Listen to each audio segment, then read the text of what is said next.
being sent to a third party. I just got a Yeah, little, I use Restream because what Restream does is it lets me go to all my social media, LinkedIn. so do All I of need to those. join the stream now? I think you do. All right, well, let me join. It says putting everything together.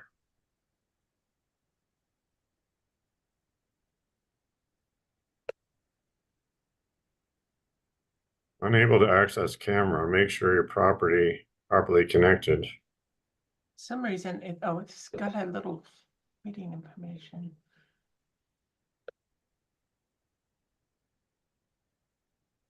This is weird because part of this says it's not streaming, right?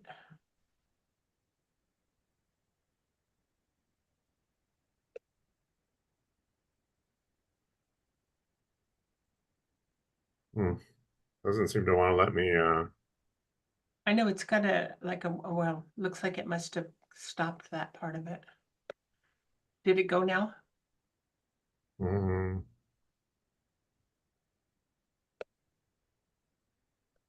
It's got a warning sign and I don't know why. Oh, here we are. So this is working here. so the back side of my camera seems to work, but not the front.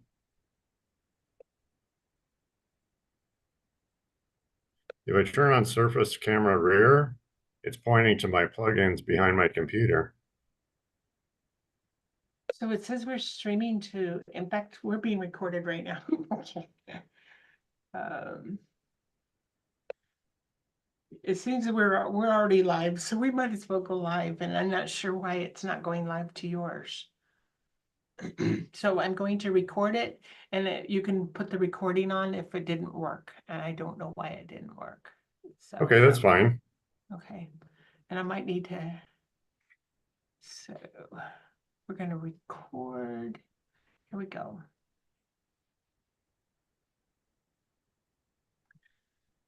Wayne Troop, I'm so excited that this is your beautiful book launch and your book today. We're getting it out to the world. It's amazing. What on earth made you decide to publish a book like this? Well, there was a few reasons actually. One of my primary motivators was to write a book that could raise some money for charity.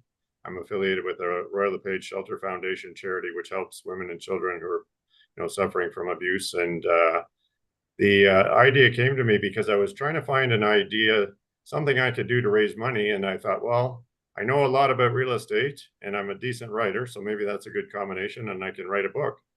The other thing, there was a secondary motivation though, because I've been doing a lot of training over the years with real estate agents that are just getting into the business. I started realizing that a lot of people that were getting in maybe weren't well suited for the industry. And I thought, well, I could write a book that would explain to them what it's really like behind the scenes and maybe help them make a more informed decision before they decide to jump in. Mainly because it's a very expensive mistake to make if you're not well suited to the industry. It is. My husband got into real estate and he is the quietest, shyest guy in the universe. Yeah. And he had all of his years been in the dairy industry and then as he aged, he actually lost his job because they were kind of replacing the old guys as kind of phasing them out, and it was the most difficult thing he ever did. It was a very costly endeavor. It was a lot of work for him, and then at the end he was a shy and quiet kind of guy, and he wasn't prepared. Nobody warned him or trained him as to what was expected. And you think, oh, that would be really fun to be involved in it. And guess what? Yeah, I think a lot of people that jump into the real estate business have kind of a misunderstanding of what the industry really involves and what goes on behind the scenes and how much work is going to be required to be successful. I think a lot of people view it as kind of an easy job. You come in, you work a few hours, you make a $10,000 or $20,000 on a commission check, but it's really not like that at all. You work very, very hard in this business. Yes, you do. Yeah. So what is the attitude? What is it that a person that's considering getting into real estate. Hopefully they found your book well before they get into it. Yes. But say there's somebody that's kind of just struggling along. What's your first words of advice would you give to somebody that is either considering or just really just got started and is really struggling? Well, you got to be prepared to work hard, number one. There's no easy route in real estate. You got to roll up your sleeves and get busy and work hard. But it's a matter of focusing on the right things at the right time. You can't just jump right in. You've got to earn your way to the top, I guess you'd say, and learn your way to the top by, taking the training that's offered through the brokerages. Most brokerages will have some form of training program. So you need to take all the training you can. And then there's also, you got to take personal responsibility for your own personal development and growth and read books. There's all kinds of great books out there on self-improvement and business. Won't name them all because I'd probably forget a few, but there's lots of different ones out there. But you got to really work on yourself. And I think that's the key, that one of the key points that I try to make in my book is you got to work on yourself first. Learn more to earn more. Mhm. And that's kind of where it all starts. And then from there, you have this attitude of self-improvement. You're always constantly working on yourself. And then you also work on your business to try and put the systems in place and, create the routine and the habits that you need to put in place to be successful. Absolutely. And it for a person getting into real estate, if they've worked always all their whole life for somebody else or been in corporate America, where you go to work, you do your work, and you come back home. This is a small business, and for all small business owners, we know what that means. It means work, a lot of Yes. work, you know. So, how does their mindset need to be transformed in order for this to really be successful when they start in real estate? It isn't something that is going to be like it's a given they're going to make money. No, it's absolutely not. And I would say, number one, you got to come into this realizing you're starting a business. It's not just a job. Your job is to sell real estate, but you've also got a business to run at the same time. So you got to manage the budget, manage the finances, have systems in place to track, keep in touch with your client base, listing systems if you're putting a property on the market for sale. If you're going to help someone buy a home, you need systems for that. So you got to put all these things together to be successful. And a lot of times people kind of come into it thinking it's just a job. They've got the flexibility to choose their own hours and unlimited income potential and all this sort of thing. But those things come with a cost. There's a price to be paid to get there. And you got to run Sure. it like a business. You can't just think of it as a job. And I think that's where a lot of people go wrong. They come into it thinking it's a job and not realizing, oh, wait, now I'm the CEO of my own business. I've got to run this business. I got to find new clients. I got to make sales happen. I got to keep track of my budget. There's a lot of things that get Yes. involved when you're running a business. And also when you're doing it in real estate, some of the best times for people to look for houses is on the weekend. So that Yeah. means your weekends are snatched up Yeah, in you these. give up a lot of freedom, like weekends and evenings. I mean, you might be on the golf course at 10 a.m. on a Tuesday, but you might also be working at 10 p.m. that night. So, there are trade-offs. I mean, it's not all bad news, but you got to be prepared for that and able to manage your time effectively, to take advantage of when people are available to look at houses or when they want to meet with you. You got to make yourself available. And if you're an individual agent just working on your own, sometimes that means you got to be available pretty much 24/7. Absolutely. And what are the five core things that a person in starting in real estate need to be competent in? Well, I'd say there's probably more than five, to be honest Those with are you. the core ones. Yeah. The basic ones, I mean, you got to be, I would say number one, you got to be core. It would be like committed to continuous improvement, being reliable. I would say creative would be a good one. Creativity. Um, Able to, I guess, maybe be flexible. Somebody that can adjust on the fly and be adaptable to different environments, different types of clients. It's really hard to narrow it down to just five. I know in the book I talk about five specific ones, but there's probably a dozen or more if you really got into them all. But I would say just being hardworking, dedicated to self-improvement, professional would be something that you have to be on a regular basis. Well, Um, share your journey as far as your own journey when you first started in real estate and what that was like for you. oh, okay. Well, people would used to ask me that question all the time. What was your first year in real estate like? And I would point over to the wall beside me and say, well, see that wall over there? Imagine trying to smash your head through that wall every day for a year. That was my first year in real estate. But no, I mean, like I learned a lot of these lessons the hard way. I mean, I had to go through the experiences. And I think part of the motivation for writing this book in the first place was I wanted to shorten the learning curve for some of the people that, have to deal with what I had to deal with when I started. But by reading my book, they can take some of those lessons that I had to learn the hard way and maybe shorten the curve a little bit so that it's not going to take them as long to become successful as it did for me. Very good. And I think about it, and I think anybody that's going to run their own business, it's pretty much the same. You have to learn you're going to stick with it no matter what it takes. Yeah. Generating leads for a business is incredibly important. At some point, you may get really, really good at what you're doing, and a lot of it can be by referral, but it really Yes, means putting yourself out there. But it first, you have does. to getting those referrals doesn't just happen just because you're in real No, estate. no, that's Yeah. right. And sometimes I think that's maybe one of the areas where realtors kind of go wrong is they just assume that people that know them are automatically going to send them business or give them business. And that's not necessarily the case. You got to remind them that you're in the business and they got to see that you're doing well and you're successful. And then maybe if you ask properly in the right way, you're not banging people over the head every time you talk to them about real estate. You just build the relationship first, and then gradually you just gently nudge them here and there a little bit just to remind them that, hey, I'm still in real estate and a good percentage of my business comes from referrals. I'd really appreciate it if you'd keep me in mind if something came along. And does it help to to offer? I have one realtor friend that has done this, and she seems to be she has done incredibly well.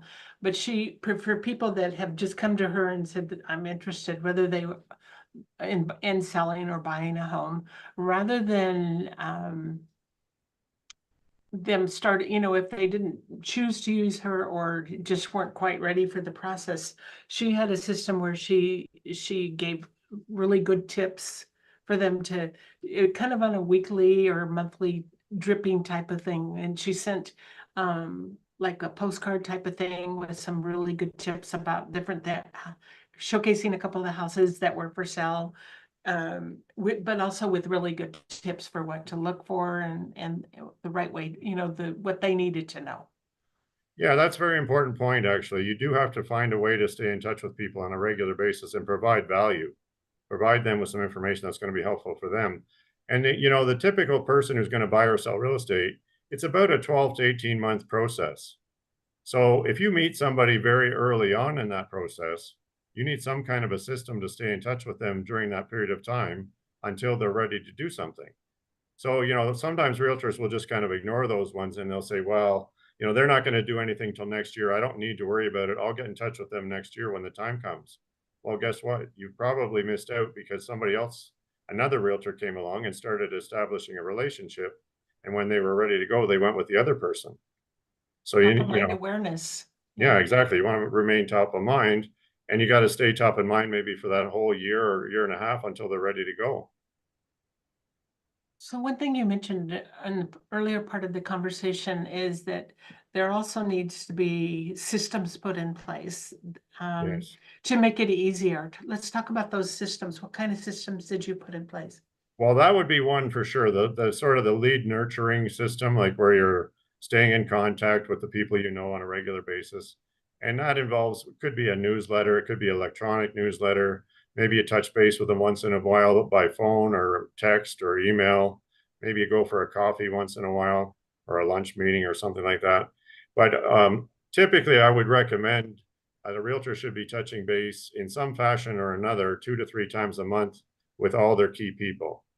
Now, that could be something as simple as a social media post, or maybe you like a picture or comment on a picture or something like that. It's not always banging the drums about real estate every single time. You're just maintaining that connection and building the relationship. So that would be one system for sure. You could have a system for open houses. I had quite a successful system that worked very well for me when I ran an open house. It was kind of like a series of dominoes. I would just push that first domino and the rest of them would go down, and Yeah. suddenly I would have a successful open house. And those systems will change over time. I mean, the system I used 15 years ago wouldn't work today, but you could still create a similar system. You just have to make some changes, because one thing about our industry, it's constantly changing and very rapidly right now with technology. So, what might have been good 2 or 3 years ago suddenly doesn't work anymore, and you have to reinvent your system almost. So you're constantly changing these things. You would have a system when somebody lists a property for sale. You have a series of steps you're going to follow each time when you list a new property for sale, or same thing if you're working with a buyer, you would have a system for that. The various steps, you typically would start off with a consultation meeting where you kind of sit down with them and explain the process, and then get a better understanding of what it is they're looking for and what type of home they want to buy and what their budget is and all those sorts of things. So that would all become part of a system. Basically, in our business, you can have a system for almost anything you do if you're doing something on a regular basis, you can probably have a system to do it. Yes, and it's so good to be systematized, and yes, even in my field in publishing, it changes so fast. And if you don't stay up with it, if you don't um watch the trends and look at the softwares that are available, the things that make it a little bit easier, or maybe give farther reach, then you get behind the eight wheel, really, kind of, in trying Yeah. to really manage and make sure that those that you're working with are happy and that they're going to stay with you. Yeah, and that's really one of the keys to success in real estate, is being willing and able to adapt to the changes. I mean, if you just dig your heels in and say, no, I'm just going to keep doing it the same old way I've always done it. Like we have a saying in real estate, there's people in real estate who have 20 years of experience. 1 year of experience they're repeated 20 times. They've never really adapted or changed. They've just kept doing the same old thing, and then they wonder why it's not working anymore. Yep, and I truly get that. So one of the things that I have um been really impressed with your book is you talk about giving back. Why is that is so important to you? Well, the company I work for, Royal LePage, we have a Shelter Foundation charity that's part of our organization. So it's a charity that's run by our company, Royal LePage Canada. But 100% of the money raised goes to the charity. And as I started to work for the company for more years, I started feeling, hey, this is a really good cause that I could get behind and support through when I was selling real estate. I was donating a portion of my commissions, and now that I'm not selling and I'm a broker trainer, broker and business coach, I'm giving back from what I can raise through this book and other ways that I give as well. But I just thought it was a really great cause, and I like the fact that it's run in-house by our company, and it's also 100% of the money raised goes to the charity. Beautiful. Giving back is always part of the heart and soul of people that really get it. They really understand the importance of it and how vital it is to the success of in our world and in business. So do you have any interesting stories about real estate that you would like to share? Yeah, I've got lots. Trying to think of, there's lots of strange things that go on behind the scenes in real estate. I don't want to give away all the secrets from my book, but there are quite a few stories that I have over the years. One in particular that kind of jumps out at me is when I first became a broker manager for one of our real estate offices. There was a gal working in our office who was taking her family on a vacation. And she had been looking forward to this vacation for a very long time. She was taking her kids. She had 2 young children at the time, and they were going to Disney World in Orlando. So she was very excited about this trip, and she'd been working very hard on her real estate business and made a few sales and had some money coming in. But don't you suppose the night before she was expecting to leave on her trip, she ended up getting into multiple offers on a listing that she had. She had received multiple offers the night before. And unfortunately, they were not able to get the deal together the night before. So it kind of dragged over into the next morning. And so all of a sudden, I got this panic stricken call from her. She was at the airport. They were calling her name on the overhead pager for the airport, saying that she was last call for her flight. They were not. They were going to close the boarding gate. Her daughter had just thrown up chocolate milk all over the floor, and she handed her phone to her husband and said, "Can you text this realtor and let him know that we've made a decision to accept their offer?" Well, in the heat of the moment, he texted the wrong realtor. So the wrong realtor was told their offer had been accepted. And then she calls Ah, me and says, "What do I do? How do I fix this?" And I'm like, they're calling you on the overhead for your flight. Your daughter just threw up chocolate milk all over the floor.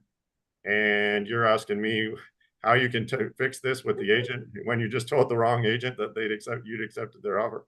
So anyways, luckily enough, to make a long story short, I had a relationship with a couple of the realtors involved, so I was able to kind of negotiate out of the problem that we had created, and it all ended well. But it was just seemed like a perfect storm of different things going wrong at the same time. anything that can happen did happen. Yeah, and there's lots of weird. I mean, we could probably be here for hours just talking about different stories that have happened, but I do share a few of those in my book, and I mean, there's lots more that I could share. That'll be part of my next book, I guess. That'll be the second version. Hmm. And life happens, you know. Yeah, We don't really have those guarantees, unfortunately. So no, so the biggest I'm kind of just going through your table of contents on a support network. Talk about what that means. yeah. Well, real estate. One of the things that I discovered over the years is that you can make some really nice connections with other business owners that are small businesses, and you kind of help each other, like through networking groups that you can belong to. There's some breakfast groups. There's lunchtime groups. There's all kinds of different networking opportunities if you start looking into it. And the idea is it's kind of you set up a sort of a mutually beneficial arrangement with other businesses. And if you have clients that are looking for a lawyer, maybe, or a home inspector or fine mortgage advisor or something like that, you have a relationship with these other business owners. And the idea is you help each other out. You would recommend your clients to them, and they recommend their clients to you, and it sort of works as a reciprocal relationship where you can each help each other build your business. And that's Network. very, very critical in real estate because you need as many sources of new clients as possible. And it's a nice way to build, you're building up relationships. And, if you had 10 of those relationships and each one of them gave you one or two clients a year, suddenly you're making a nice income just from getting Mhm. referrals from those sources. Absolutely. And I notice when I network, and there's realtors, there's usually, well, they need somebody that a landscaper, they need a handyman, they need Yeah. somebody that does window repair somewhere, the list can just go on as far as the people that you need to be able to depend on to maybe to take care Yeah. of different things. And that's one thing I emphasize with the realtors that I'm doing training with or coaching is build these relationships, and then you have sort of a network of contacts that you're associated with that you can recommend to your clients, and you sort of create this, you make yourself sort of a hub of information for your client base. So they might call you and say, "Hey, I'm looking for a painter, or I'm looking for a roofer, or I'm looking for somebody to do some landscaping." They're not calling you because they got to sell a house or buy a house, but they're staying connected to you, and they thought of you. They said, "Oh, Wayne's the guy. He knows everybody. I'll give him a call and maybe he can recommend a painter for me, or a plumber or It's electrician or yes. any other trade." So you become this sort of a resource center for your clients, and they can just call you when they need something.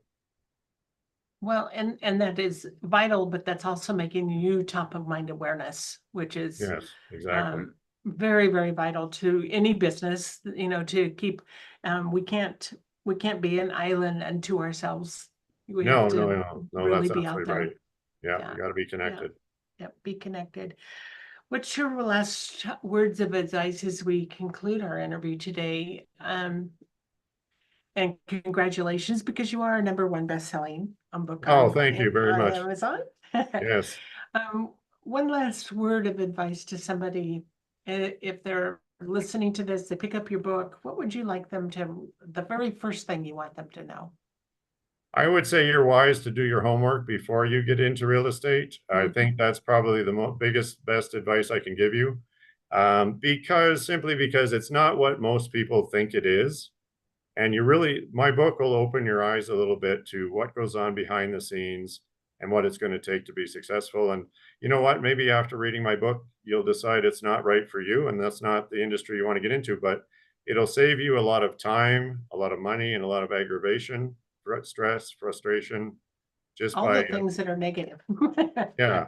But Yeah. on the other hand, you might decide, hey, this really sounds great. I'm going to jump in. This is perfect for me. And, I guess maybe it'll just help us, weed out those people that aren't going to be successful and maybe help them save some money and effort on the way. And on the flip side, if somebody does pick up your book and said, wow, thank you. Now I can understand where I'm kind of I didn't have the right mindset. I didn't know all Yes, these things. Now I know what I need to do and I can move forward, because absolutely. your book is remarkable that way. You share such a wealth of information. Thank you. And really, congratulations, because this is a book that really needed to come to the world, that needed to be available for Well, I people to wasn't find. sure what to expect. It's all new to me. This is my first book, so I wasn't sure what I was getting into, but here we are. Here we are, and it's just the beginning. Just because a book's published doesn't mean that that's going to be seen or read unless we're No, out there talking about it. yeah, absolutely. Yeah. Let's spread Well, the word. congratulations to you. Really proud of what you've done. Thank Nice you to for all your see it. help getting it out there. Thank you. And I love the cover. I think this was just the perfect cover for it. I know we kind of went back and forth a lot on Yes. what the cover is going to be. Well, I hope you enjoy your event, and I'm happy they're promoting as well. Enjoy this process, and then also make sure. I'm thinking, Wayne, if you went to some of the real the local realtor offices, even from other companies, they would be happy Yeah. to carry a book like this Yes. for. And I have that on my radar for the near future. Right, right. Well, congratulations to you, and I hope you take the time to celebrate tonight. Okay. Thank you, Becky. All righty. Have an excellent day. You too. Bye for now. Bye-bye. I gotta stop.